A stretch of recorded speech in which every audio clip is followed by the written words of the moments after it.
I like to hear it play twice, and then I say hello. Then you come through. Hey y'all, what's up? Hey. Thank you guys for tuning in to the Tea Ladies. We are back. It is Friday. We got a lot to talk about today. How y'all doing? Doing. Y'all doing good? Doing. This daylight savings is kicking my behind. I'll tell you that. Yeah. I am so confused. Yeah. Hey. Thank you everybody for joining. We appreciate you so much. Don't forget to join our Facebook group, The Tea Ladies. You should find us there. Go ahead and request to join. Also, don't be afraid to post in there and tell us what y'all been watching and what's going on in these streets. Because like I see those things and be like, oh, let me watch that. So Right. Go ahead and let us know.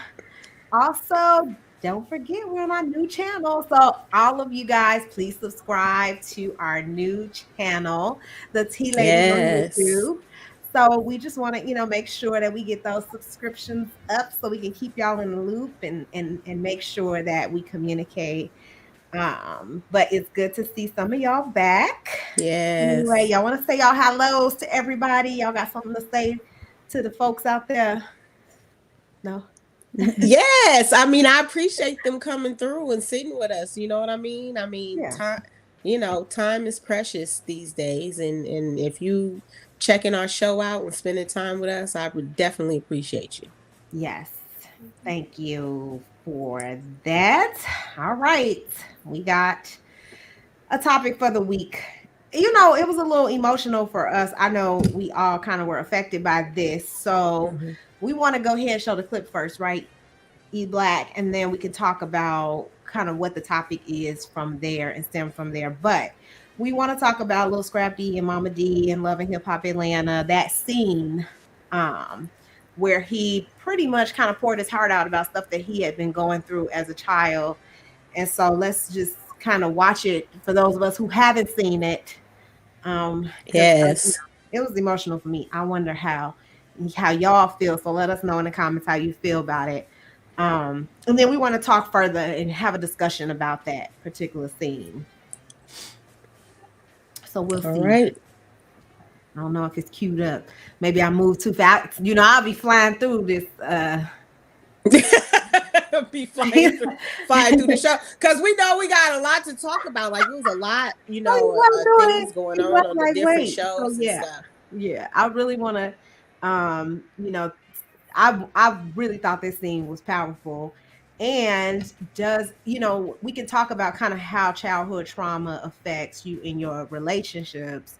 And do you necessarily need to, like, what steps do you need to take in order to pretty much make sure that you're conscious of it? I don't know if you can ever eliminate the trauma you've been through or completely forget about it, but I guess there's ways that you can cope with it and deal with it healthy, right? Right. Healthy ways to deal with that trauma versus the way that some people deal with trauma that they deal with in childhood. No, I definitely feel like once, you've had a trauma or whatever, it changes you as a person. It changes your perspective. The part about it is about being conscious about it, and having awareness about it, and how challenging it is when sometimes you are in relationships. And it's like, for me, when I say relationships, we mean friendships, relationships with family members, and also relationships with significant others and your children. Yeah. Yeah, okay, so until we get the video played, let's just talk about that scene. So I know that there has been some discussion in the past about Mama D, what she's been through, and what she did, but I never heard Scrappy really openly say anything about the things that he's been through as a child. That was the first time I had heard that, and so it was very shocking. So I think here's the clip. Okay, so here we go. Guys can see it for yourself. Go ahead, E Black. You can play whenever.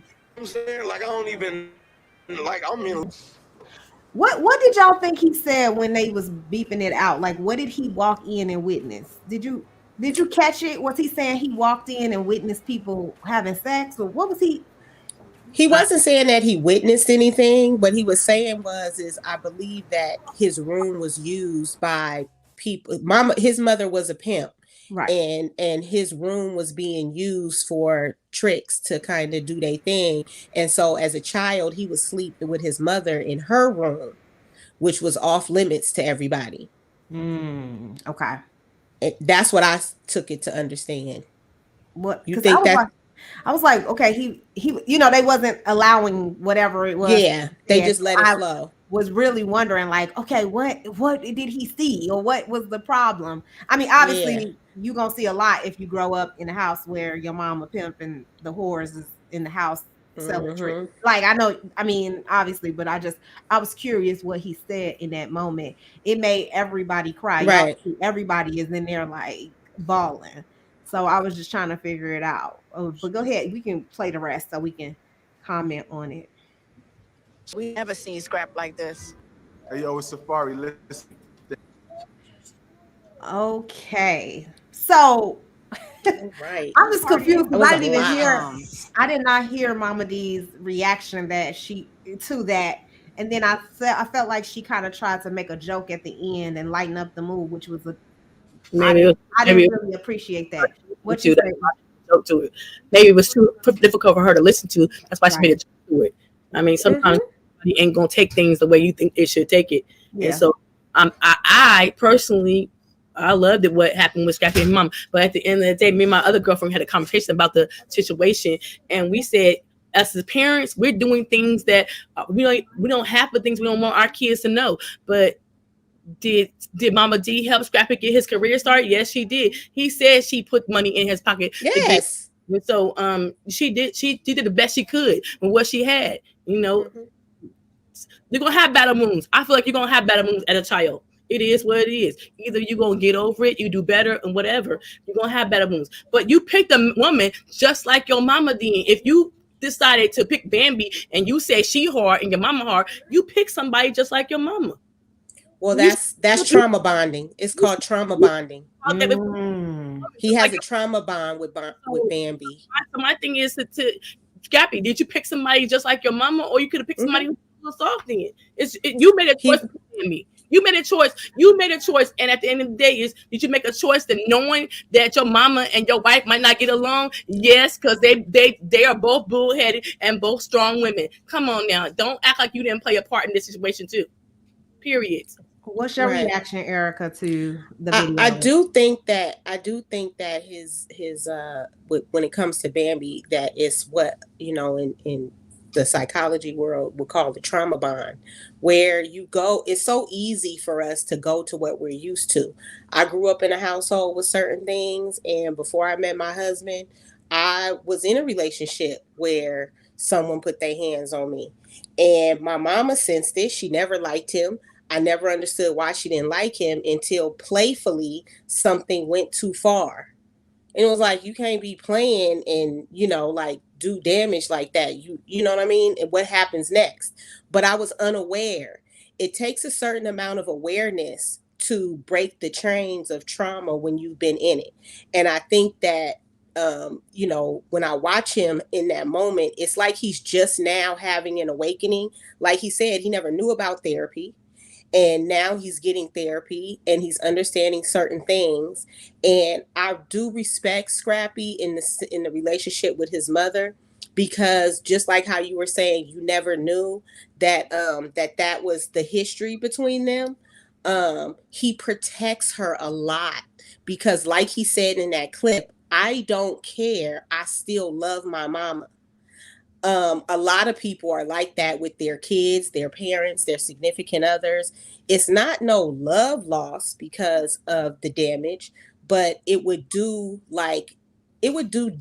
Scrappy so much good if Mama D could just find a way to take accountability. And she needs her own therapist. She needs to be seeing somebody and figuring out how to move forward.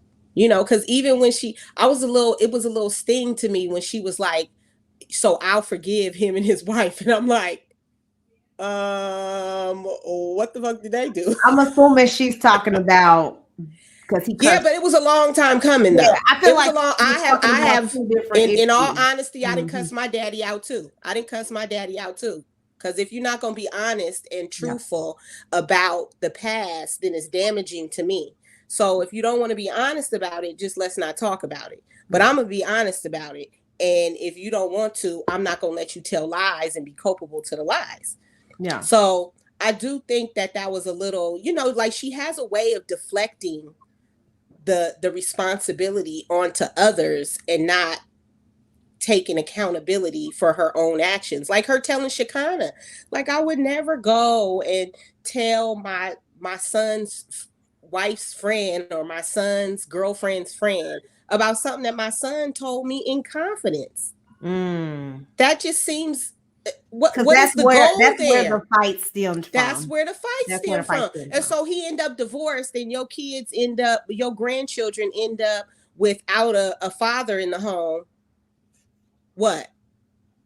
Because you want to spread a rumor like you a teenage girl in high school. It's like, and Bambi said she was going to divorce him. She did say that because she told me that clip. It wasn't that Bambi said. It was Scrappy. She was going to divorce Scrappy. So it wasn't like Scrappy. She told a secret because she said in that clip, and I watched it twice. She said it in response to hearing from Shekinah that Mama D said.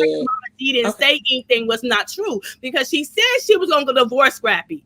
So it's not like this is what I'm saying. It's not like Bambi. All of them played a part in this situation. Yes, absolutely. All of them ain't perfect. So they all Mama D played a part, Bambi played a part, Scrappy played a part. And if Scrappy want to be a man and take control of his household, tell his mama to back off and tell his wife to back off. Period.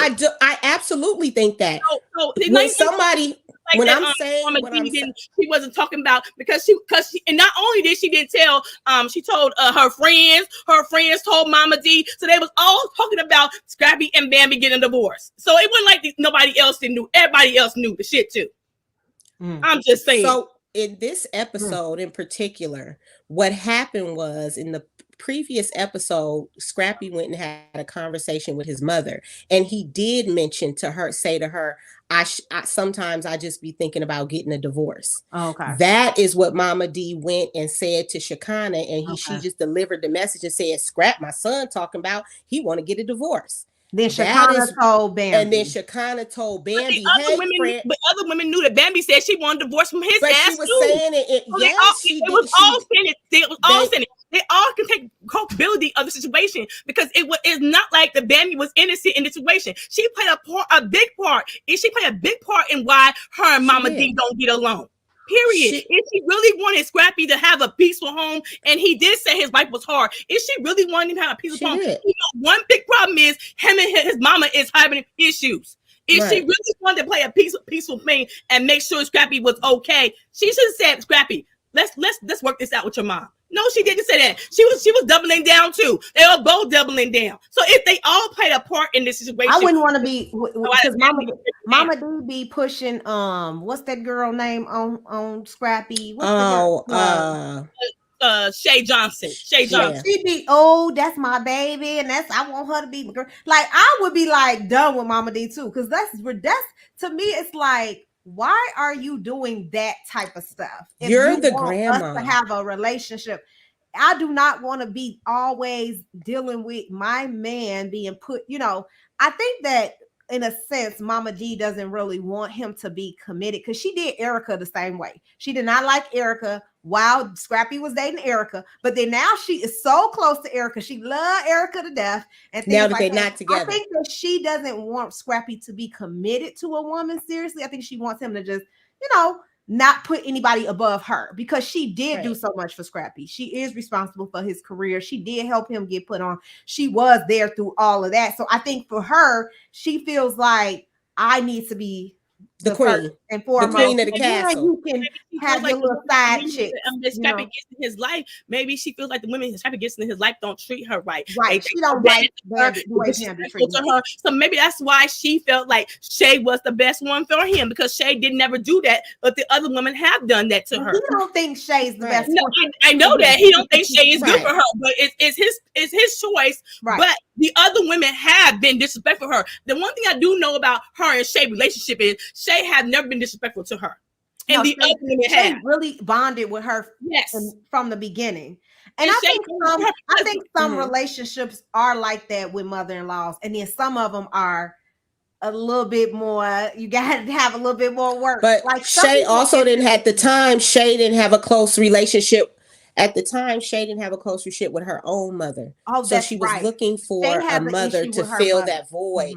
So you come into friendships or situations sometime, and sometimes it's the bond. It's my trauma from my childhood is meeting up with the fact that you don't get along with any of your, daughter-in-laws that you could be closer to. And so we bond together because we have common ground. It's like people say, nothing brings people together more than a common enemy, right?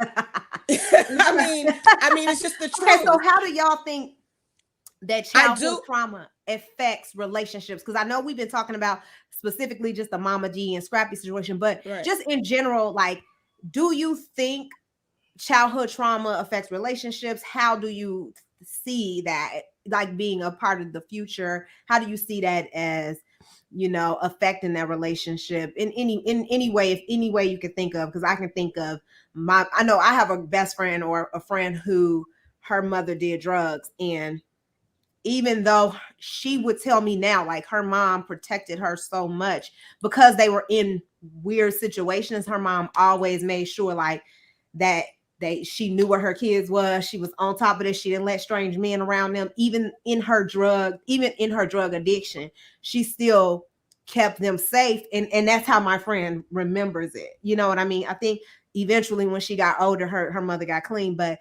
while she was growing up, she went through a lot of that, that stuff, but she started to remember, some of the danger she was in, some of the other, the bad side, right? You always, you kind of, you hone in on some of the things that your mother did, because you always gonna love your mom regardless, that she always want to bond with her mom. So how it affects her in her real life is interesting to see. But how do you think that those type of things, like childhood trauma in general, like how does it affect people in their adulthood and then when they try to be in relationships? Either one. I think it definitely affects people because anything you go through, good or bad, helps to shape who you are when you enter into a relationship. I mean, just speaking from my own experience, it took me a long time to realize that I'm triggered by certain things. Like, even though I can be passionate and when I'm talking, or I can raise my voice and get loud, I'm triggered a little when people get loud with me. I realized that what I carried into my relationship, which is in direct opposition to my own husband, is that he was alone a lot as a child, and he didn't even see that as a trauma, right? That because he was alone, he felt like that was normal. So for him, he doesn't like when I'm talking, I'll be talking directly to him and he'll be like, "Oh, what you say?" I'll be ready to be like, "You ain't hear me? You don't see my lips moving?" Like, I don't be in a room with somebody and not know that they're not talking to me, but I'm also hyper vigilant, right? I hear every noise. I hear every creak in the house. If someone raises their tone slightly, I notice body language, eye movement, because I grew up in an abusive household. I love my parents still to this day, and we have a great relationship now. But as a child, I was taught to be hyper vigilant, because you never know when things is gonna pop off, right? So I'm like hyper vigilant in my life. But it's about, or even like how I said before, I ended up had a boyfriend who was kind of like going to that space, right? And so it made me really reassess in high school, like the type of guys I was choosing to go out with, right? Because I was like, it was easy to be with somebody that was like my daddy, because I loved him. You know what I mean? Because that wasn't our relationship. He paid a lot of attention to me. He was sweet to me. I was like the apple of his eye. I wanted that from somebody else. But a lot of times those men can be controlling and possessive. Yeah. And so that's what I was attracting. So I had to be conscious of it. So it definitely you said affects a lot. You said, like, you showed how kind of childhood trauma makes you repeat patterns. And so you go into relationships and you pretty much recreate your childhood. Right. And so to Andrea's point, he chose Bambi because she was similar to his mom. So you can see that pattern is even now he's repeating the same pattern, right? He has a woman who she's not necessarily right, but he going to therapy because he doesn't want to. He loved Bambi. He loves but Bambi he going to too, therapy because he wants to break that cycle, right? And they love each other, and so he gonna work. So then Bambi's gonna have to learn to soften a little bit, right? Because then he's gonna learn some of the things that he wanted as a child that he didn't get. Therapy with Scabby. Bambi going. No, you go to your own individual therapy, because she got her own baggage. She probably got her own baggage. Well, her mom took her through some stuff too. I think her mom has some issues as well. I don't think her mom is like. I think she has some trouble there as well. I think now they have a better relationship. But like you said, she needs some therapy as well. What do you say, Andrea, before I move on to hit it? And Bambi going to therapy with Scrappy? Because I didn't hear her say she's going to therapy with Scrappy. No, I don't know. He said he was going. This is how Scrappy supposed to work a relationship out. When his mother is hard, his wife is hard, so they're supposed to be going to therapy together, so she can work on some of the things that when he said, "I need somebody to talk to," you ain't there to help me. That's an issue. So she needs to go to therapy with him so they can work that out. So he'll have somebody to talk to, because he can't turn to his wife. Who can he turn to? He just said he didn't have nobody to turn to. So she did hug him in that scene. As soon as she said that, she started crying and she put her arms around him. Sometimes when somebody says something, I mean, I've been married for 26 years, and when I say we literally, it's crazy that we having this conversation about Scrappy and Bambi. We just was up till 3:00 in the morning, day before yesterday, talking about this and talking about how, because I've gotten to a point for me where I just it's like if sometimes things don't change, I can't continue to be in a space where it's like but at the same time, I can't blame him for my sensory overload. I can't blame him for my anxiety. So it's like, I'm asking for your help. I need you to give a little, and I'm gonna work on my SHIT. You know what I mean? And we meet in the middle because we care about the commitment and you care about the marriage. Yeah. And I do think that now that Bambi realizes, if she didn't realize before, how important this is and how damaged he is by this, I think he protects his mom's reputation from everybody. Yeah. I did it a lot with my parents. I don't want nobody to know, you know, that my parents did X, Y, and Z. Who wants to air their parents' dirty laundry? You know, he like he said, when you love somebody. Yeah, I think you guys both made some good points, and patterns repeat itself. So if you don't get individual therapy to address that, or even know how to deal with someone who has trauma that you know of, that you're aware of, because when you know that someone's dealt with some trauma, then some anxiety, some things, you have to learn how to, you know, deal with it. So it was a heavy topic. Yeah, it was a heavy topic. So thank you for that. That was our topic of the week. Now we on Hit It or Quit It. Okay. So we want to talk about Love is Blind first. Okay. I know, Andrea, you don't really watch Love is Blind. You know, you don't know a lot about what's going on with that. But you got to listen, because you would have the stuff that we about to tell you, girl. You would be like, oh, hell no. I'm going to talk about what's been happening, because this show, and spoiler alert for anybody who has not yet saw the new released episodes. They just came out. It's 2 episodes. One is the season finale, and then the second is the reunion. So they've aired those already. Sorry if we about to bust y'all, but it was out Wednesday. It is already Friday. If you ain't watching it, you okay? Right. Hit the mute button real quick. I was so thirsty to watch it. I could not wait until on Tuesday. I was like, it's not Wednesday yet. I needed to see it. So with Love is Blind, there is a couple. So Raven and SK, she said yes at the altar. SK said no. However, we found out that they back together, and everybody was so happy because everybody loved Raven, loved SK, and she was so distraught. Like, she was crying hysterically. Why they break? She connected with SK's mom so like instantly. So his mom fell in love with her, and so his mom was even truly disappointed that SK said no. But I think that SK has. So Andrea asked why they break up. They break up. So you want to go ahead? They broke up because SK is actually coming to California, and he was slated to come 2 months after they were to be married, or whoever he was going to marry, because he got a scholarship to UC Berkeley for a master's program. Yes. And Raven knew this in the pods. He told her, you know, that he had got accepted to the master's program and he got a full ride scholarship. So he would be moving to California, and she did not want to move. Yeah. And so that worried him, that she didn't want to move. So he didn't think it was fair to commit to a marriage and be long distance.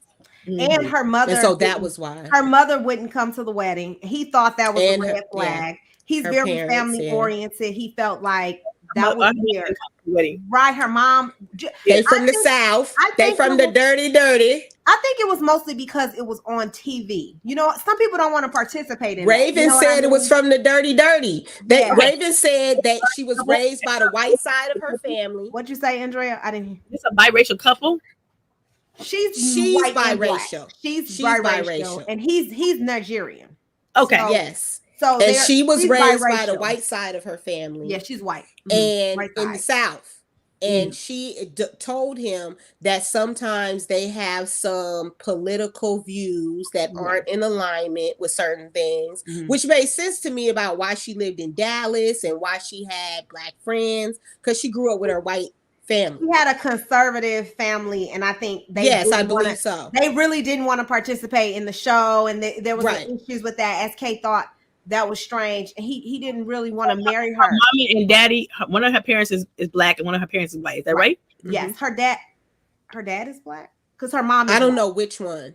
So her mom was white. I don't. Okay. So for sure, I think her dad was Black. We didn't see her parents. We didn't see they didn't come. They didn't come. None of her family came. Yeah. She just had friends from Dallas. Just had her friends and stuff. So SK wasn't willing to marry her, and I think they fell in love. They still loved each other. They continued the relationship. So it was really nice to see that they have reconnected, and it was just like it was nice. Even though they didn't get married right at the Love Is, they didn't do that. They still are in love. They still dating, and they've been posting all this cute stuff. So everybody's rooting for them. We hope they get married in real life. California. No, she didn't. They long distance. No, they long distance. They long distance still right now. So I think right now though they are really talking about because she's really serious about him. What you think about that they waited to have sex? Yeah, they waited. I thought that was cool. I mean, I thought that was. I kind of knew that. You know, I love the way she shut down Bartiz, which was her other love interest, because she put him in his place real quick. I think that Colleen should have done that to. You know, what's his name? Cole. To Cole. Because you know her husband had she was trying to be nice. She was trying to be the nice girl. I think it was some Raven was like a model, like this how you shut a dude down. She was like, no, I picked the right person. We don't have nothing in common. I don't have nothing. Right. I don't like you. And I did admire her decisiveness in that moment. Yeah, I did. So let's talk about this big drama that everybody has been talking about because Zay and Cole, it was really explosive. Like she literally let him have it at the altar. And was just like, you made me insecure. I don't like you. I mean, I thought she hated him after she said everything she said. It was so dramatic. And then she basically said no, that she didn't want to marry him. And Cole, we didn't even hear Cole's answer. So I don't know if we didn't hear his answer. No. He was devastated. He was walking around the empty chapel area crying. He was crying. Everybody consoled him. Yeah. So afterward, it looks like Zay kind of said that he would fat shame her. He compared her to, I guess, his preference, which is white women, right? He liked white women, and she was an ethnic girl. And so he said that he often compared her to his preference and that he would do little things that would kind of gaslight her and manipulate her during the seasons, things that weren't aired. So she made a point. Why did if his preference is Caucasian women, why didn't he pick a Caucasian woman? Right. Because love is blind. So you're not.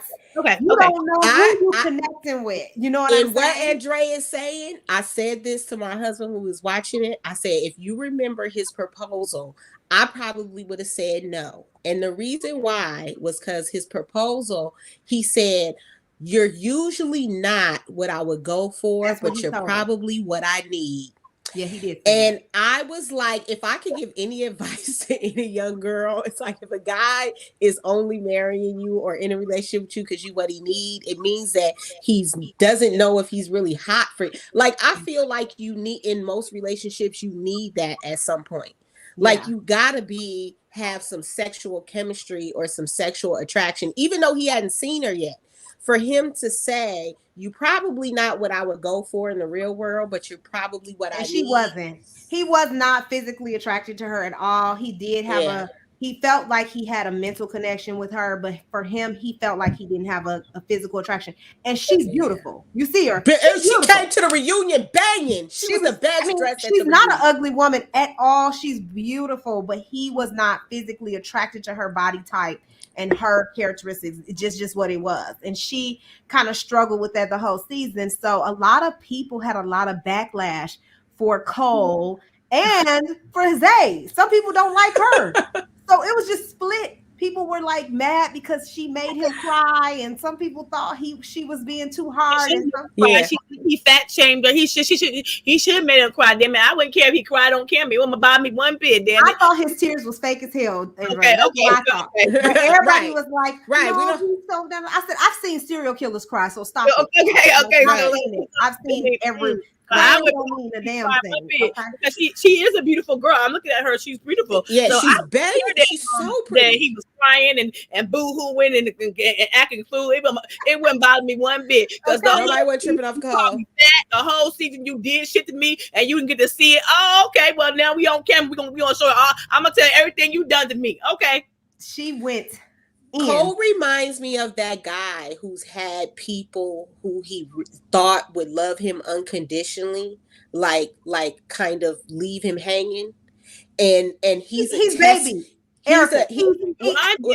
This is what I mean. My perception was that he's a and probably a lot of women can relate. He's a tester. He likes to send women through these tests, right? To see if you can take all this stuff to him prove your loyalty. Because he kept saying to his friends right before the Mr. O said he a child in the chat, said he a child. He is a child because that's what children do. He played games. He kept trying to test Zanab, and at the end of the day, he pushed her too far. And it's certain things you just can't come back from. A relationship is not for tests. Just show up as yourself, and if somebody hurts you, that's on them. Yeah. It seemed like to me he think he's fine. He can get anybody he wants to, and then and he got a complex that he. I'm glad she told him down on stage. He's handsome. Don't get me wrong. But he is. But his attitude is. Yeah. But he was terrible to her, and I thought that she was well within her right to just let him have it and let him know how he therapy her damn self after all that shit, fat, calling her fat. You ain't my body type. You ain't the one I really want. He was like Mitch's little cousin from Married at First Sight. He's like Mitch's little cousin, you know. So, how did you feel about Nancy and Bartise? And I felt like Nancy should have did Bartise the same way Zanab did Cole ass. They should have fucking talked, and they should have had a conversation and did the pound and did that thing. Nancy, I was like, Nancy, it would be the biggest mistake of your life. Listen, I was so heartbroken for Nancy because she was really ready to commit to Bartise. But let me tell you about Nancy's family. Her mother is a bail bondsman. So she's really like tough about that life. Listen, her family was ready to kick his ass after he said no. I'm talking about her family was like, let's go. They knew he wasn't right for her. They knew Nancy, she deserved better, and she really did. She was so kind to him, and I thought that he wasn't gonna say yes. But it just stung a little bit because he made her, he set it up like he brought the bracelets that wouldn't come off, and he just did all this stuff, and he knew he was gonna say no. I felt like, why are you so cruel? Why you go through all of that? But I knew when he sent her. What you say? To humiliate her in front of everybody. That's how I felt. He humiliated her because I knew when he sent her that shot. I was like, he sent her a shot of liquor. She sent him that nice, thoughtful gift. Then he sent her a shot before the wedding. You know how people send you at like nice weddings that you send each other a gift and somebody bring it to you. His gift was a shot of tequila. He gave her relax, because you don't want me. I don't want you to beat me up at the altar. He's about to say no to you, bitch. If he give you a shot of tequila, it's over. Girl, just know it. She should have known. I mean, I think that she just didn't pay attention to the signs. He wasn't ready to marry her. He's not ready for marriage. And he also didn't like her physically as well. He wasn't attracted to her. He was more attracted to Raven than he was to her. So it kind of went that way. Now, Erica, if you could introduce the after happily ever after and hit it quit, and I got to step away for 1 minute, y'all. I'll be right back. But yeah, can you talk about that? Because I know you've seen it. I really haven't seen all of it. So okay. And I know how much Andrea loved Peter Guns. You gonna talk about that throuple to death. Tear that down. So our next hit it or quit it is After Happily Ever After, where the one stars on the show, or the notable couple on the show, is Peter Guns and Tara and and Amina Butterfly. Mm-hmm. So the show was actually pretty cool this week. Do you know the one? Do you remember the fine model guy from Stockton that had the cute mug shot? Okay, yes, he's on there, and he's still with the girl that his wife chose for him, but he gets into like a back and forth argument with one of the other people one of the other ladies that a guy chose for his wife. Okay. And it was almost like, it was weird because it was like the girl that was chosen to stay in the house is I don't know if she's bisexual or she's gay, but she's in the house with a wife. And she was changing her clothes in a room where the girl that the other guy is with, she had a migraine. We all know what that's like. So she was in a dark room with the covers over her head, and the girl was checking on her while she was in there changing her clothes. Somebody told him that she had a migraine, so he went upstairs to check on her. And the girl was like upset about him like being in the room and was like, all right, she good. He kept cutting her off.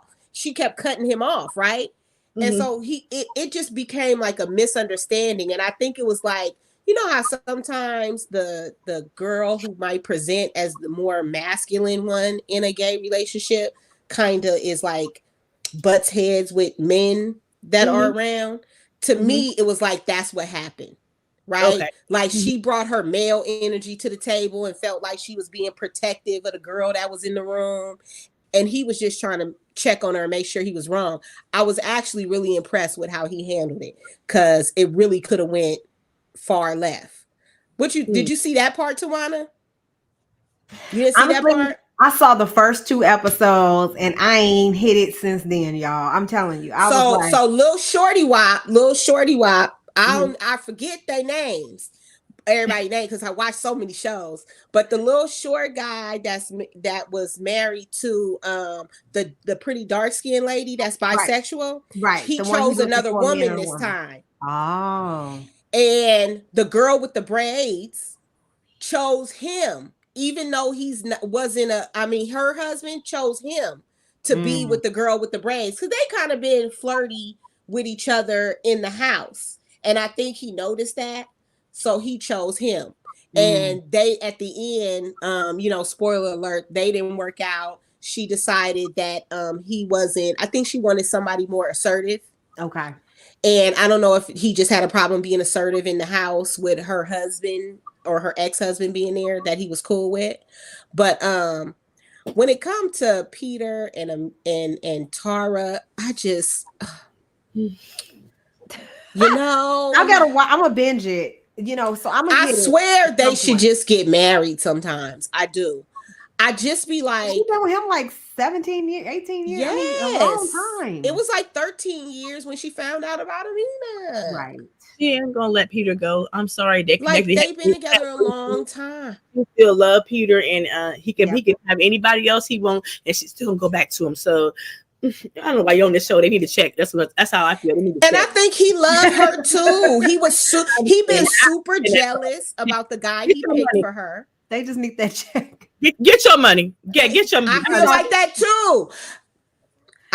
that too. I feel like neither one of them really have like, I hate to say it because they nice. I feel like they cool people, but neither one of them have real star power. Right. So they keep, but they still want that money. From reality shows. And I agree with Andrea. I feel like they're kind of on because they need the check, because they're the only like really notable couple on the show. And I just think they are together and are going to have been together and are going to be together. Yeah. So hit it. So you say hit it then. I mean, I say hit it because it's interesting. It's an interesting dynamic to see people be in a house with an ex that they're still friends with and try to find their ex next. That's the craziest thing. So I will say hit it. I have not hit it since I saw the first 2 episodes, but I'm gonna go ahead and binge it so I can kind of catch up. But let's move on to the next show, Love at First Light. Let me tell y'all about this show. These people it's real couples and it's fake couples. Okay. And so at the end, all of the couples have to try to figure out which couples are real and fake. And then you vote a couple off at the end of the show. So if you vote off a real couple and a fake couple show. It's real couples, fake couples. So you don't know who's real, who's fake. It's almost like the mole, kind of, right? They're all pretending to be real couples, but there are some that are not in a relationship at all, have never been, but they're all lying or whatever. And so you have to decide, you have to try to vote off couples based on, you know, who you believe is a real couple to be a real couple. And then if you vote off a real couple, then you don't get money in the pot, right? Because in the end, the real couple is going to win $100,000. But if you vote off a fake couple, you get money in the pot. You know, it's like a relationship game. Yes, but if you vote off a real couple, you don't get anything in the pot. So people are trying to pick the fake couples because they don't want to, you know, they want to make money, you know, at the end. Right. So it's just all of this. It's gay couples, it's lesbian couples, it's all these different type of dynamics going on, and every day they vote off a couple, and then once they vote out a real couple, then new couples come in. So it just like it's so much going on that show. So that show, I didn't watch everything. I got some time show to watch. Yes, I feel like if you know, don't be like, oh, I'm gonna be committed to this show. If it's just something that you just want to binge one day, because it's a couple episodes out. I think that I kind of watched all of them, where now I'm waiting to the next week, which is annoying because I really just wanted to binge it and just be done with it. I didn't know about the money. I didn't know I didn't know about the money aspect of it. So a couple will win $100K at the end. And so I'm just curious as to if it's gonna be a fake couple or a real couple that win, because you can fake it till you make it. You can be two friends. You can just be two friends to go two there friends to win acting like y'all together. It was a couple from Chicago, which was so funny. The guy, they got voted off the first day. I had to talk about it because the guy, he was so gay. And I mean, I just could not believe that he was trying to act like he was in a relationship with her. And they were clearly like best friends. You know what I'm saying? But they were trying to act like they were couples.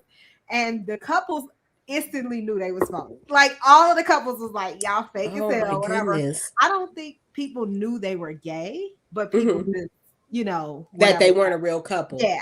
So it's really a good show, y'all. Y'all gotta watch it. Let's move on. Interesting. Love and Hip Hop Atlanta. We already talked about Love and Hip Hop. We talked about Lil Scrappy and Mama D. That happened on Love and Hip Hop. But let's talk about this divorce in Safaree and Erica Mena. Okay, crying about her little $4,000. I was just about to say the whole show was a crying tour. The whole $484. Okay, it's $4,384. Nice. So he just stopped lying, and then I know the exact amount. Court papers show how much you got. So stop talking and lying. It just made me.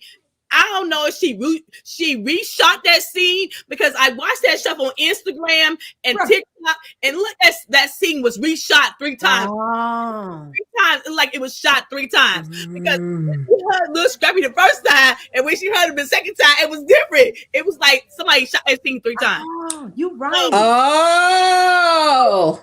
Yes, I have a problem with lying and you fake it for the audience, because my thing is you are getting $4,300 and some dollars for your child. You got 2 children. You living in Atlanta, Georgia. Okay, it is cheaper. You ain't living in California. Excuse me. You can pay a mortgage, put them in private school. You can have a whole land. Take that money. She can take that money and buy a nice house that her and her babies can stay 3-bedroom in Georgia. Take that child support. You still gotta take care of your kids too.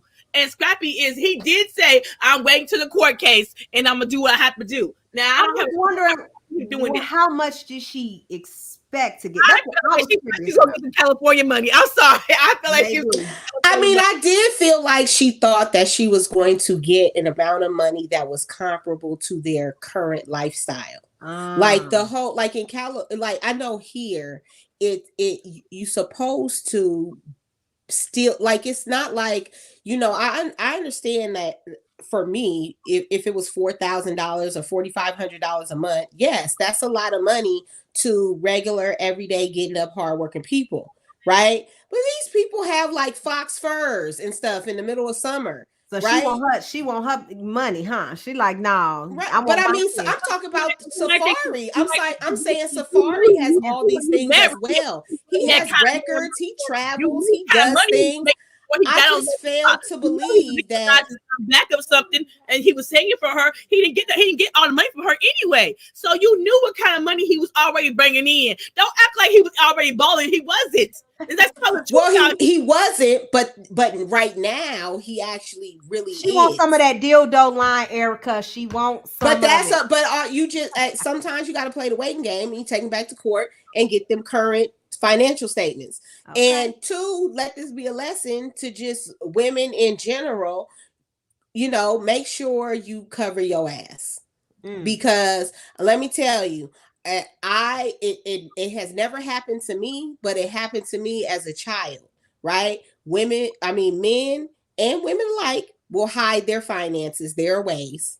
Yeah, I agree. I mean, their ways. At the end of the day, I do not feel sorry for her. I'm sorry. I don't feel sorry for her. No, it's not that I don't feel sorry for her in no way. And I don't like that she said she can buy Prada, buy up some Target, some Walmart, it ain't gonna fucking hurt their ass. No, I don't feel sorry for her. But I also know that I wouldn't have to beg somebody. I'm not gonna feel sorry for her and them kids. They're gonna be just fine. No, Walmart.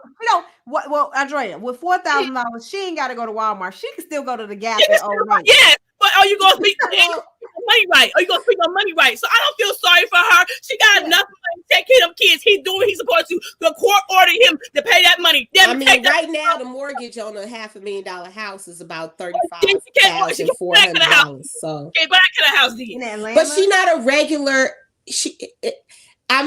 She's not a regular individual. No, I don't. But it's not about. The judge awarded the amount that Safaree was making. The judge ordered the amount that he was based on the financial statements that his lawyer submitted. We all know that there are ways to hide money in your mama name, in your sister name, in your cousin name. We know these things. I ain't even had to go through it, and I know these things. If my husband tried to have some money, I'd know where everything was. Ma'am. That was the first thing I memorized when I met. I said, as soon as I see his Social Security card, I know the number by heart like I know my own Social Security. Okay? I don't feel sorry for her, so no, I don't. Yeah. I don't feel She got Gucci and she can't buy product for the kids. They don't need all that shit any damn way. Anyway, this was the season finale of Love and Hip Hop Atlanta. They haven't shown. They haven't shown a preview of the reunion, y'all. But I know they're gonna have one. I mean, for sure. Yeah, they didn't show. It's Monday. It's Monday. Oh, okay. So we gonna be tuning in so we can watch the reunion, y'all. Yes, yes. Speaking of reunions, Married to Medicine Part 3 reunion came on. So it was the men. Did y'all Part 3? So I need to talk about Scott rapping, but yes, did y'all see it's the Part 3 of the reunion? And Scott want to pick up the damn microphone about the ocean breeze and the palm trees.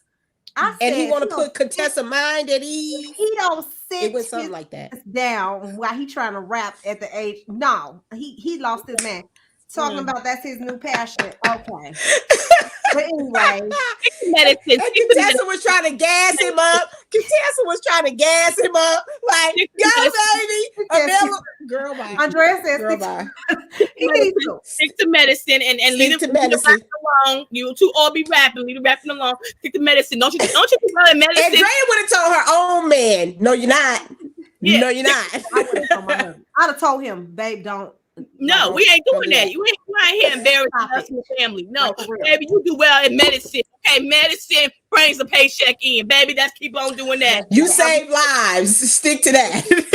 So, what did y'all think about Quad and Toya interaction? And you know what? Quad get on my motherfucking nerves. She pissed me the fuck off because telling that lie about Toya is disregard. I don't give a fuck how Eugene wants to talk to her. Toya wants to talk to Eugene. I don't care how Eugene wants to talk to his wife. Because at the end of the day, this is Eugene and his wife. Eugene loves his wife. She don't cook. She don't clean. She bad cook. She bad teeth, but she don't do shit. But Eugene loves her ass. Let us all be blessed to find Eugene. Look. She don't cook. She clean, and she barely take care of them damn kids they got. So you know what? That's the problem. Eugene She loves must her. get that wop, huh? She got the wop. One problem I have because Toya told that Eugene family did not like her, and I believe that plays on her sometimes in situations with the women, because I believe Quad knew better, and Quad is getting sued right now. Okay, you want some real tea? Quad is getting sued right now because the contract that everybody said Quad slept with, he slept with one of the girls in her house and put his hands on her, and it happened on her property. He told her, and she told Quad, and Quad didn't give her. That's the true tea. Ooh, Quad. Right now. Hot. It's hot. Okay. So, how is Quad like? How is she Quad making her money, y'all? What do Quad do to make her money, y'all? That's what I want to know. She was on that show. She was on that talk show. That talk show ended 2 years ago. What else is she doing? Stop lying. What do Quad do? Cause she don't got the little dog thing no more. No, with the dog. Medicine. Quad got an old sugar daddy somewhere. Something. Because I just don't get it. I'm trying to figure out where an old sugar daddy somewhere. Okay, that's what Funky Dinita says. Listen, because I'm like, what does she do? She got. I don't get it. But her mama and her spilling tea in the room tonight. She brought her mama and her nephew on here to have a storyline, and I didn't appreciate that either. Personally, I feel like Quad should be a friend of the show. She ain't married to nobody. It's called Married to Medicine, not married to friends. Yeah. And then we got Contessa and Heavenly. I mean, what's gonna come of them? Are they gonna resolve it? Or what? We don't have to be. I'm like, if there will be, if Heavenly is who I think she is, there will be no resolution unless Contessa takes responsibility for her own actions. You want to keep blaming Heavenly for bashing your husband when you did it. You did that. Like you need Andy to take ownership of that. You was the one talking about your husband. You didn't want to say he did. I was like, that's what Andy Tawana be talking about. There you go. I was like, go ahead, Andy. He was reading your mind, huh? You was like, listen. He called them out. He did not play no games with them. He did. You bad Scott. And then this is how dumb she was. You got on your friend's show, your friend's YouTube channel, Dr. Heavenly, because y'all bitches are mad because Dr. Heavenly got her best social media on her platform right now. Okay, they all mad. They all mad with her because even Simone is mad with Dr. Heavenly about that she mad because her friend partakes in, does the show with her because they had the show together. Right. Contessa came on Dr. Heavenly's show and talked about Scott herself. So what you mad about, girl? You told everybody yourself. I guess for Contessa, she felt like it was like girlfriend code. Right. Like, I can talk about my husband, but you can't. Then you should keep your mouth shut about your husband. But that's not what she said. She should have said that. Point blank. She should have said, you know what? It breaks the code. You know what I did? Because that even is taking accountability. Yeah. I can talk about my husband, but when I stop talking about him, I need my true friends to stop too. Yeah, I need you to shut up. It's like that would have been enough, but she don't want to take no culpability. Yeah, it's like, I think the hair was ugly too. Her hair was ugly. Her outfit was ugly. She was ugly. How about that? I love Dr. Damon part. I like Dr. Daddy Damon. part. Oh yeah, Dr. Damon. Let him have it in his own way. He let him have it. He's a real man. He's a real man. I don't care what nobody says. Dr. Damon be like, look, I don't get involved in that. I'm this person. This is what it is. And I love it. And Heavenly, she just sits there and she don't say much. And when Daddy is on talking, I was like, go ahead. That's how together a couple supposed to be out in public. And he lets her. And he loves her. And he lets her be herself. And he supports her regardless. And I think that's really how marriage should be. But the reunion did come on. It was good, y'all. But if you missed Married to Medicine, y'all might want to watch the first. You can't just watch the reunion. I swear, you have to watch the entire season. That's because you won't understand. So let's talk about the Real Housewives of Potomac. There's so much going on. Okay, There's so much going on in that.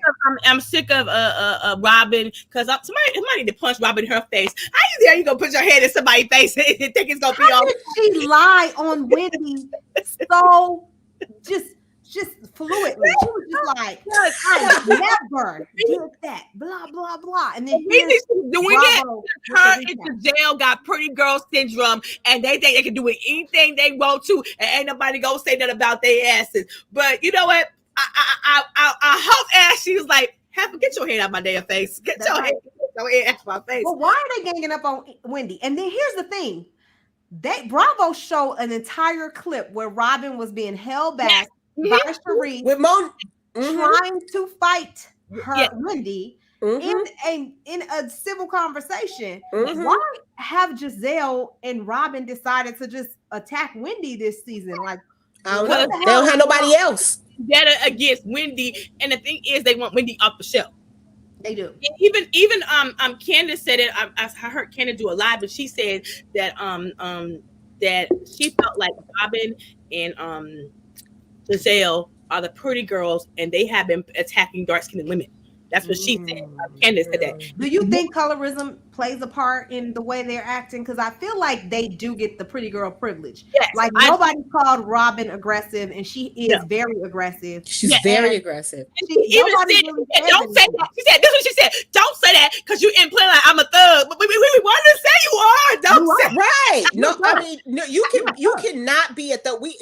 Let me tell you something. Nobody accused you of being a thug because I know thugs, and you are not a thug. But that still doesn't mean that you're not aggressive. If you're in somebody's face, and you just ain't met the right thug, that's gonna knock you out. Yeah, you know what I'm saying? She ain't met her maker because she was on the show with me. She'd have been. She almost did with Monique though.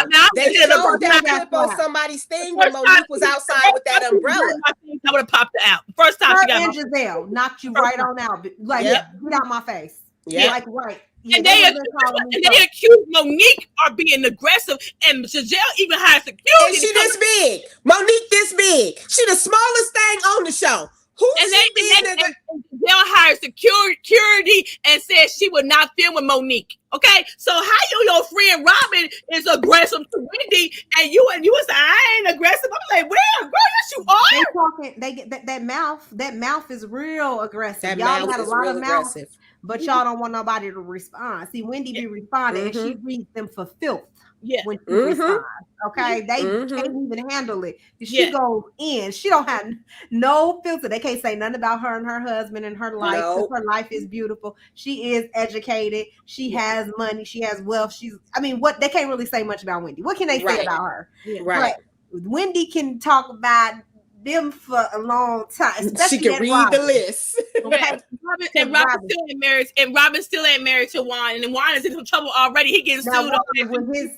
Yes, and that scandal is coming out, and I think it's going to affect his job. So maybe that is something that Robin's dealing with on the back end, and she's kind of projecting on the show because she got a lot of going on this season. I don't understand. And see, like she doing all this for next season to have a check. I'm just saying she got a lot of aggressive to keep her check coming in because we are tired of Robin and we want her gone because she ain't marrying Juan yet. And we trying to figure out what are y'all doing? You know, you get on Andy's show on the After Dark and we saying when you get married, Andy, how about that? So I'm like, because they are dragging this out.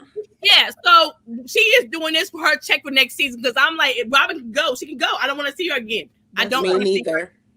Listen, y'all, I loved when Andy read her on that on his show. He was like, "But you don't talk about when are you getting married?" And she was like, "You have to watch the show." He was like, "But you don't tell us on the show." y'all supposed to get married on the show. This will be the season finale. Like, I'm asking because the show. We aired it, it's played, and y'all still ain't married. So why are you on here? Why are you on here? You don't got no story. He was like, the deflection is real, and I'm not falling for it. Yeah, back to you. Out. He was like, back to you. That's another reason I love me some Andy, y'all. That's number 2. Okay, so let's talk about Black Ink New York. Okay, Black Ink Crew New York. I know it's about to be. Well, Caesar's no longer going to be on the show, so I'm curious where they're gonna go and when they're gonna transition. I think they said Sky is coming back. Oh, yes, I see her. She's filming. Okay, so Sky I- is coming back with her crazy tale, but yes, Sky is coming back. Okay, so I know that there's 2 artists. They opened up their own shop called Gods of Ink. Black, right? And so Caesar's been trying to get them to open it up under his franchise. I was gonna ask you about that. Yeah, he was like, "No, if y'all gonna eat off of me, I'm gonna eat off of y'all. So y'all need to open it up." And he's acting like a real bully on the episode. Like you can just see Caesar is not having it about his money. But I was going to ask you about that if that's what he was trying to do, because I did see those clips where I didn't watch the whole show and I haven't watched the season, but I did see those clips and I was like, is he trying to like almost franchise them out like he's under them? Yeah, so they're trying to negotiate with Caesar. Caesar ain't having it. He wants it to be a Black Ink brand. He wants it to be a franchise. He wants to actually eat off of them because he feels like they got their start to fame because of him. Like their name is out there because of him. But that's what happens. That's what people do. I mean, they come, they work with you. When they have clients, you get a piece of the money. It's not like they're not renting space or either giving you a percentage of whatever tattoos they're doing. Yeah, but I feel like they don't work in the shop as much. They got their own shops now. You know, I saw that. On. I think Caesar like, look, y'all ain't about to. They done bought them a house and all kind of stuff. So they making a little money. That's why they bringing Sky in. I believe they're bringing her back. Yeah, then she'll help run some of the shops. Oh yeah, because you know Sky, she gonna bring drama back. But I don't know what's gonna happen in these upcoming episodes because eventually Caesar is going to be kicked. You know, MTV ended their relationship with him, so I'm just curious as to how this leads up to that. Now Tati is like trying to do tattoos and she's an apprentice, and you know she's no longer running the shop. She's an apprentice or whatever, and it's just a lot going on the show. But it is good this season, and I think it's only been like 3 or 4 episodes, so you can really still catch it early into the season before they catch the whole Caesar hitting the dogs and doing all the stuff. I might have to binge it. You know, the last time you told me about a show, you had me addicted to Love Is Blind. So Black Ink New York is back on, and I love Black Ink New York because it was the start. Tawana be coming with the good recommendations. Because I watch everything once. I try. You know, it's different than my sex life. I ain't trying everything once. But when watching the show, I watch everything once. You know what I'm saying? I'm like, I'll watch it. And everything else, I'll be like, no, I'm not doing that. You know what I'm saying? Yet Tawana G is the one having the baby, people. Let's talk about some honorable mentions. Okay. Yes. I think that Team the next chapter is worth mentioning. Cheyenne is on there. She's getting married and everything. So you kind of see her prepping for her wedding and everything. She got a little mommy makeover. So she got some plastic surgery done and everything. I didn't know that she did that, but yeah, she did. And she was like, I didn't either. Yeah, I didn't know, but she aired it. Jail yet? Is Zach going to jail yet? No. Right. I'm about to say, I got a question. They show he turned himself in. They show he turned himself in. They didn't bought a house in LA. Yeah, and she talked about, she ain't worried about it because he gonna only serve a day of that. And I like Cheyenne. I really, really do. Yeah. I'm not gonna lie though. I wish they would just be more honest. Just be honest. Like even like how you said about the surgery, right? I follow her on Instagram and I seen one picture that they posted from their house of her or whatever mentioning the doctor where she got her surgery at. Right. And I was like going through like, oh my God, like she had surgery because I remember she had like a lot of body issues. And I was proud of her for like showcasing it after she had the new little boy, right? Mm-hmm. And she was talking about getting stuff from Shein. She had a partnership with Shein and was wearing their clothes and stuff like that because she had gained a lot of weight. I was proud of her for that. And then it was like now little things like Zach's, law stuff, stuff going on with law, and he getting arrested at the airport coming back from vacation, and Yeah. Like, why got a we lot going not on. why we not having any of those No, conversations? she doesn't talk about that at all. We don't know what's going on with I that. always feel like, I mean, Nothing. it could just be me, but do y'all feel like that's not, sometimes I feel like it's not fair. Like, I think I did say that. It may, to me, I don't really care for her anymore. I used to like her, but I don't like her anymore because Zach got a criminal record. Okay, he ain't no secret cut clean. hey, He got a criminal record. Like, he done been arrested. He was shoplifting. He was robbing people's houses. I'm like, what? I really thought he was like, I look at Corey like, oh, I know Corey Wow, right? Like, I was like, oh, Corey Wow, Ryder's dad. I was like, I see why you want to be with, the other guy. And then to find out he had all this stuff going on, I was like, well, I mean, not that I would not like Zach, sometimes, but it's like, it's the dishonesty of it. Like, why you dishonest about it? If Zach's such a good guy, right?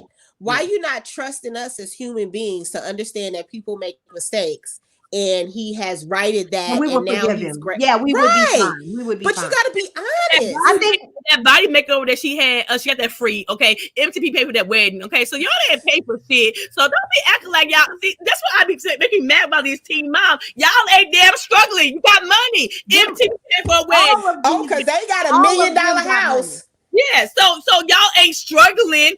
You got $1 million house. You got body makeover. You ain't paying for that shit. The only ones that still seem like they struggling is the teen moms that were on Young and Pregnant. Yeah. So this is where I say that this is where these are the OGs, or like the right. These they not. But Cheyenne ain't no like real OG. She an OG because she's their age. 3 or 4 years now. 3 or 4 years.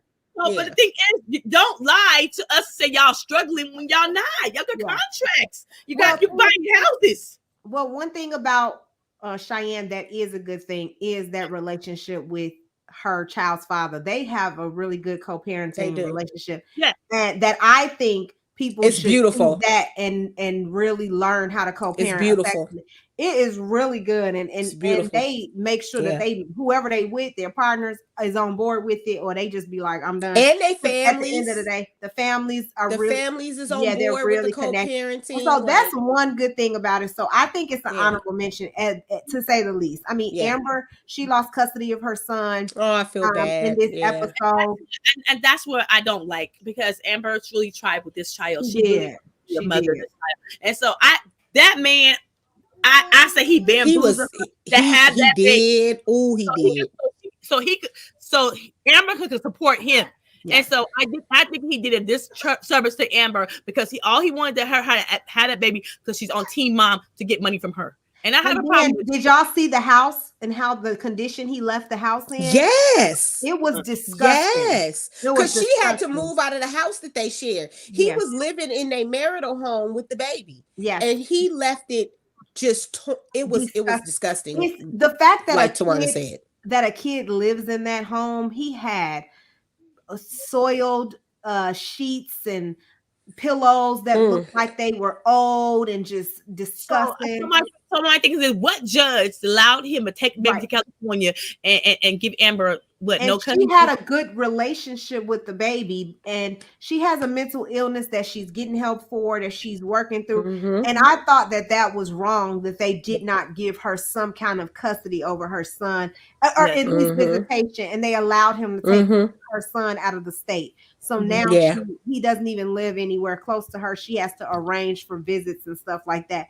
It was sad. Now that right there, her story makes me sad because she really wanted to be a mom, and I feel like that man bamboozled her, got with her to have that baby, so he could so Amber could take care of him. I agree. Yeah, I agree. So and it just adds insult to injury that he was a producer. Yes, Teen Mom. Now he followed and saw. He knew her whole situation. Yeah. He knew she could be.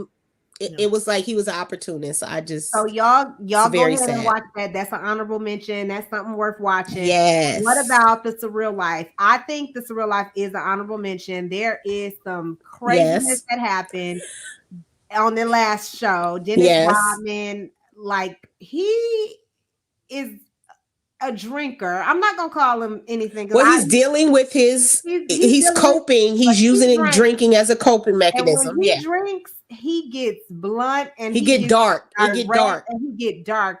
And he mentioned Tamar's suicidal attempt, and it really set her off to a point where, I mean, she was crying hysterically, and he said it in a negative way. Like, you tried to kill yourself. You tried to, take your own life. And he said it very insensitively. And he had to leave the house for the night. He literally had to be escorted out for the night. Who said this? Who said what? Dennis Rodman. Tamar. Now, it was almost like a moment where it was a trigger to him, and then he triggered her. He had to commit suicide himself because I know his story. Okay? Right? No, and that's why I said it was a trigger. Her story was a trigger for him, right? And then which he said like he said something dark about it, and then it triggered her, and it was like it was just a bad situation. Both of them having gone through situations. Yeah, but the entire cast is like against him. They're supporting Tamar, even though Tamar is kind of like Tamar. Even though Tamar is like, I think he should come back. Yeah, she wants him to come back. Yeah, because they see him growing. They see, because she understands. I think. I think she understands the space, right? How did this all lead up to this conversation? Okay, that's what I want to know. How does it lead up to this? Them having I think it was the stress of the dinner in the sky. They had dinner in the sky, and I think they all shared personal things that they were going through. And what happened is part of Tamar's story was her suicidal attempt, and that triggered Dennis, I think. And then so when they got home, there was a whole Dennis was drinking. He was in the car. Remember, it started in the car. Yeah. On the ride home, he started getting dark in the car. He would be more sensitive to her and bond with her because he did try to commit suicide. I know his story. So for him, he don't like to talk about it. Why would he want to hurt her when you had to do it your own damn self? I mean, I agree. I don't think that was his intention. That's what everybody's point was, Andrea, was like, how could you do something like that? You know what I mean? And I think people were just disgusted with him. I don't think it was his intent, though. With the fingernails and your earring piercing and your bisexual, we think you're weird anyway. So don't you just come in here with a I'm just sitting here and calm it down a little bit and right.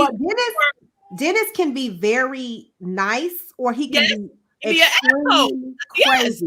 So it's like whichever Dennis you get at the moment, everybody trying to address to him because he is the eccentric one in the house. He is the one that's like a wild card. He's the wild card, So everybody's just trying to figure him out. Why you coming in here with that NBA talk and stuff like that? You should come in here with a mild meat, because honey, you don't been through some things. We think you're a little weird. We think you done some shit. Okay, right. But the real life is definitely worth watching. I know, but it's worth watching. It's an interesting show so far. I was like, how are these people gonna kind of connect? Kim is on there. She's funny. It's just a lot going on that show. It's a lot of celebrities, and they're just they're sharing a lot of things that's happened to them, because Kim even talked about just being broke. They really being transparent, though. They are. I appreciate that. There's being now August Alsina, we're gonna see if he talk about this entanglement, even though he said he done with that. He don't want to talk about it at all. But he's been talking, he's been opening up about why things. You here? Yeah, we want to talk about you're here because of the entanglement. We wouldn't know you. That's all we want. Everybody was like, can we get on the entanglement? They're gonna try to get it out of them. So we're gonna see if August spills the beans, y'all. So keep on watching that. All right, now, Andrea, you talk about this because I have not watched it. Love and Hip Hop, where are they now? I know there's a new episode that came out. Talk about it. Let them know, I seen the LA one. Oh, you have seen it? Okay. I seen it. They had Hazel E. And hold on. They had Hazel E on there. She got married, had a baby. She don't have like 3 BL botch over there in Dubai. I'm just being honest. She have over there in Dubai. She had to come back to America to fix her ass. I just said no. She went to Turkey. And Dubai. Turkey and Dubai. Well, she had one in Turkey and one in Dubai. Okay. She don't have 2. So I'm just like, but now it's out that they're broken up. Right. Just like a few days ago. They're fighting and she kicked his clothes out and she said he's a mess her now. There's a lot going on with them two now. I don't understand. I think she tired of being married. She got a baby she wanted and she ready for him to go. Let's be honest. No. No, he's insecure. They show footage of him. No, let me tell y'all about Hazel E. They show a video of her husband abusing that baby. Yes. Oh, really? Yes. Oh, you gotta watch it on Neighborhood Talk. Y'all better watch it. I seen it. it. That baby, he threw that baby on the baby and was like, I just changed your effing diaper. I mean, he was just I was like, and the baby came to the doctor with a black eye. The baby came to the doctor to see him. She wanted that baby, not him. Yeah. She wanted that baby, not him. And I felt like he was an opportunist. I'll be honest. I think there's some deeper stuff going on. When I think the work on the street is she got to protect the order down. She has to protect the order. She need good. one. That's good. She need one because he put a black eye on her baby. She needs to get one for her baby. And I don't understand why he's not in jail. He thought that when they had infrared footage from cameras in their house where he thought she was talking on the phone to a guy. Right. And she was really talking on the phone to a girlfriend. And he comes and like grabs her to try to wrestle her phone from her. Yeah. Or whatever. I was just like, you know what? He needs to go. And then they also air him leaving a voicemail on her phone and calling her, bees and hoes. And, and she was like, this is what I've been every day. And I was just like, it was sad to me because that's not how she be portrayed it on social media. That's right. Well, it wasn't what she portrayed on social media. She always because she didn't want nobody to say, "Oh, girl, he married you to your opportunity." Oh, girl, you know right. So you stayed with him when you when you know violent towards you and your baby. Right. Hey, hell, I'm gonna let you throw my baby across the on the bed, and I catch it. Oh, nigga, you going to jail tonight? I think that the "Where Are They Now" is interesting because you want to know what's going on with these. Like, what happened after they finished Love and Hip Hop? Like, what they doing now? Where they money coming from? Because they still acting like they balling out of control. You like? Well, they show Morgan. They show Ray J's old assistant, my girl. I went to LA to meet her. Oh. She in credit repair now. She married. She had 2 more kids. They moved. Her and her husband moved back to his hometown in Miami, and they live in a mansion. She got nanny. She living nice. And she said that her and Ray J had a conversation a couple weeks ago or a couple months ago and made amends, and got their relationship right. Because I know relationships that he had with Tierra Marie and Princess and stuff kind of came between their relationship because she worked for the family and was a personal assistant to him and his sister for a long time. Okay. Long time. Her son is now grown. They haven't had the best history with assistants, child. Kim Kardashian. No. They just need, like, let it go. You're right. They're more words than their assistants. They'll never get paid right. They'll never do the thing. They just don't get it right. I don't know what's up with them. Yeah. But those are our honorable mentions, y'all. We love reality TV.